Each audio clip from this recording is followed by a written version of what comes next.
Gusto nyo bang gumawa ng ganito? Ituturo ko po sa inyo kung papaano. Pumunta lang po kayo sa browser. I-type nyo po ang Gemini. Pindutin nyo yung pinakauna. Pag napindot nyo na, ganito ang lalabas. Tapos, sa parting ito, magka-copy-paste tayo. Gumawa na kasi ako kanina, kaya meron akong handa dito. I-copy-paste po natin ito. Ito po ay ilalagay ko sa comment section. Tapos, ilalagay po natin ito dun sa box.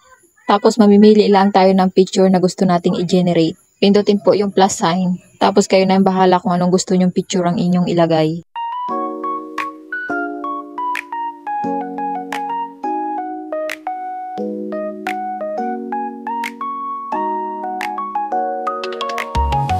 Tapos hintayin nyo pong pumuti yung arrow. At pag pumuti na yung arrow, pwede nyo na siyang pindutin. At hintayin nyo na lamang po mag-generate.